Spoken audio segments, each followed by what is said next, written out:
Everyone, তোমরা সবাই কেমন আছো? আমি তো খুব খুব ভালো আছি। আর আমার নাম ইন্দু। আজকে চলে গেছিলাম আমি আমাদের প্রিয় ধোবি মাঠের মেলায়।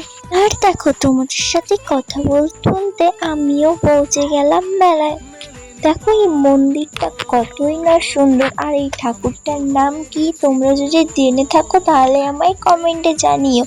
দেখো, তোমাদের সাথে কথা বলতে বলতে আমরা গাড়িটা পার্কিং এ রেখে দিই। আর আমি আমার গোলুকে বলছি, গোলু মোলু একটু তোমার মুখটা দেখাও না। গোলু বলছে, তারাও তো সবসময় আমি ফেমাস মানুষ না, আমি সবাইকে মুখ দেখাই না। তো চলো, অনেক বকর বকর করলাম তোমাদের সাথে। মেলায় ঢোকার আগে প্রথমে তোমাদের ঠাকুরের দর্শনটা করে দিই, যেই উপলক্ষে মানে মেলাটা হচ্ছে।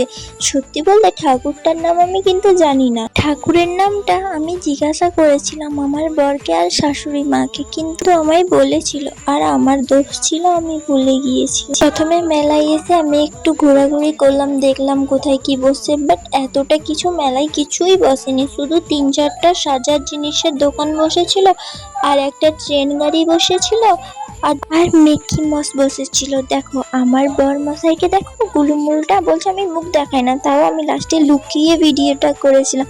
আর দেখো, এই খেলাটা তোমরা যদি জেনে থাকো আমায় একবার জানিও। আমার বরকে বলছি, তুমি একবার ট্রাই করে দেখো, তুমি ঠিকই পারবে। আর আমি সত্যি এই খেলাটার কিছুই মাথা মুন্ডু বুঝতেই পারি না। ও কিন্তু খেলেছিল, বাট কিছুই হয়নি। আর আমি তো কিছুই বুঝতেও পারছি না। তোমাদের আমি এই খেলাটার সম্বন্ধে কি বলবো।